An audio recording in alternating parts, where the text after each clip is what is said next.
Cool. Okay, so let's start putting more stuff in. It's pretty boring right now. So I'm going to start adding stuff in that I think looks good.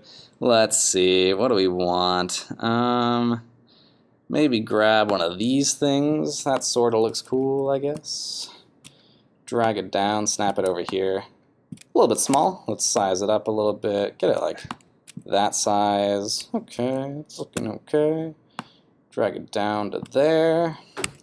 Get some rotate on that. And then drag it over like so. That looks okay, I suppose. Maybe put it like that. Now that I have this stuff here, I can start going ahead and deleting these walls. I know where I want it to be. So I have this right here. That looks pretty okay. I'm gonna maybe just duplicate it, drag it over a little bit, rotate it around, and boom. You can barely tell they were the same thing. So a big thing with level design like this, where you have access to a finite amount of assets to work with, is that you want to be able to reuse and get as much mileage out of every asset that you can. So in this case, by rotating those objects and sort of intersecting them with each other, it's going to be pretty difficult for a casual player to look at my scene and instantly say, oh, they copied that model and pasted it again. Like, that's super lazy. Instead, they're going to be like, okay, that looks like it's one big thing or something like that. So I do encourage you guys to be creative with your assets and sort of how you utilize them. And we'll try to show that as we do more things here too. Cool, so that looks pretty good in my mind. I might want to sneak this one over a little bit, like that. Yeah, that looks pretty good. And similar to before, make sure to go onto the meshes and add mesh colliders, because in this case we want them to collide with things. However, that's not always the case. Okay, so we can do a quick test on this one, see if it works. Go up, yep, I can roll over these just fine. Looks pretty good, looks pretty good. And I can fall to my death. Good, everything's still in order. Okay. So let's start adding some more stuff. I just want to quickly showcase. I don't really want to get too crazy with it. I don't want to get bogged down in level design stuff, even though it is fun. I can do more of that at the end. So let's see what we got. Scroll through here, see if we have anything. There's like this cool cliff thing that could look nice. Yeah, it's okay.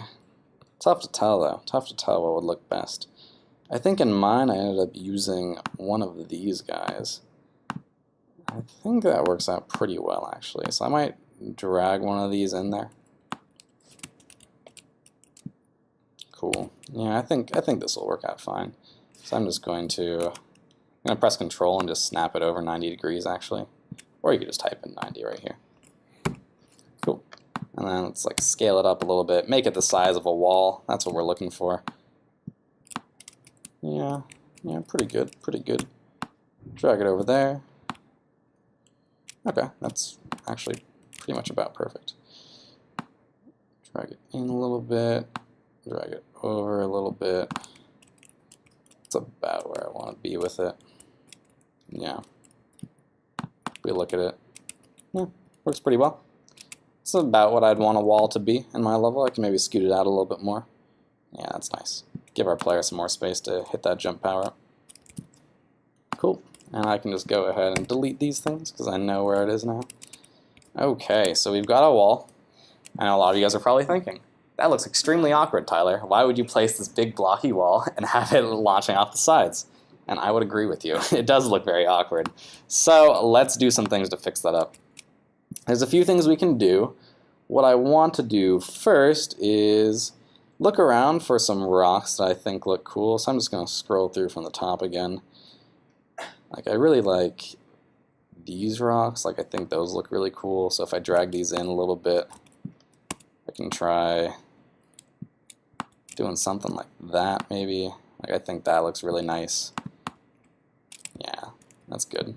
So that sort of lets us cover up the ugliness of the edge of our geometry right there.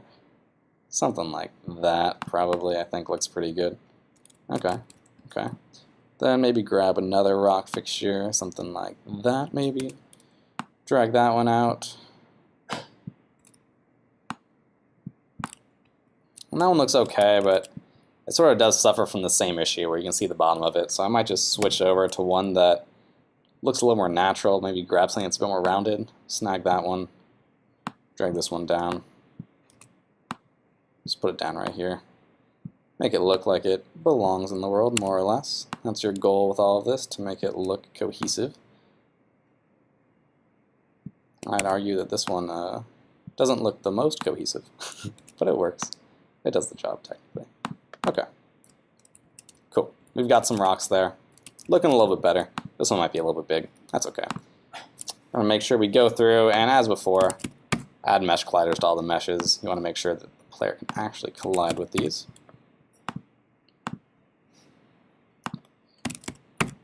Okay.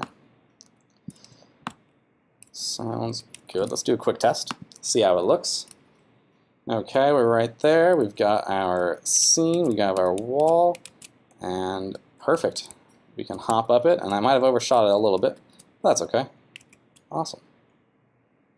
Sweet. Any questions about this? It's sort of just basic level design stuff right now. Just sort of showcasing what you guys can do. And then in addition to this, I might just add a big mountain below it right here. So I might go ahead and scale up this mountain, make it nice and large, and just use this as sort of the ground below, just so it doesn't look so disconnected, you know?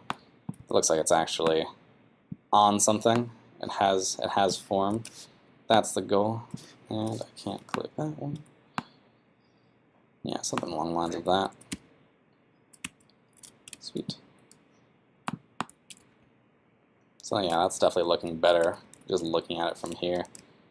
And then a lot of cool things you can do with these. There's like these pyramids and stuff.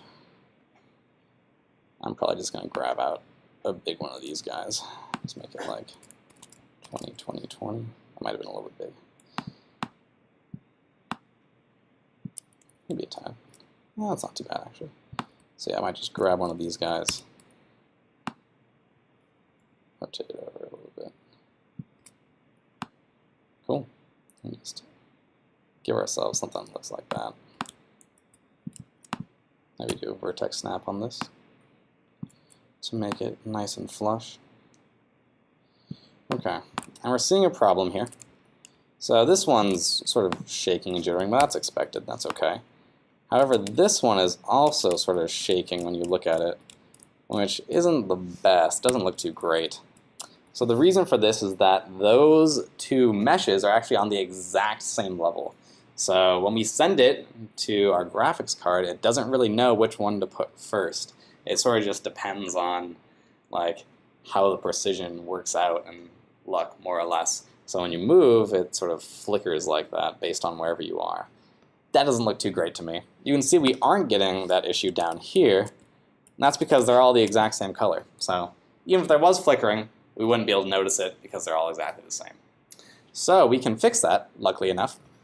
These are assets that other people have made, but that doesn't mean they are completely unchangeable or immutable. We can actually go in there and change it. So if we click on this one and click on the mesh, we have our mesh right here, and it has two materials on it. Cool. Leaves and wood. That sounds good. Let me double click on this one and see what it has. It has wood and green leaves. Great distinction. Not really sure what the difference between green leaves and leaves is, but what can you do, right? So luckily enough, if you look in your Nature Pack Extended, we actually have a materials folder underneath it. It should be all the way at the top here. But if you go into materials, boom, there they all. There they all are. We have all of our leaves. And green leaves is there to greet us. Amazing. So one way we could handle this is we could drag green leaves just right onto here. Boom. And we're done. And now it's fixed. It looks okay now. Great. Or, alternatively, what we could do is we could go in, and this is a little bit overkill. But what you could do is you go into your mesh renderer and you could hop into the materials section and you can see them directly. In most cases you don't need this, but maybe you want to have a lot of control over exactly what material you're switching. That's probably the best way to do it. Okay, cool. So that's a good amount, I think, on level design. I can quickly test out real quick, make sure it all works as expected. Yep, looks pretty good to me. The outside part's a little bit awkward still, but that's okay. I would maybe recommend you guys snag these guys, start deleting them, and then go in, grab some rocks or something to place on the ground. So maybe like a rock like this, and just pushing that through the ground a little bit. Just add a little bit of character, you know. Grab some trees maybe. Trees always look nice. Yeah, something like that. So now the top of that looks a lot more interesting than it did before.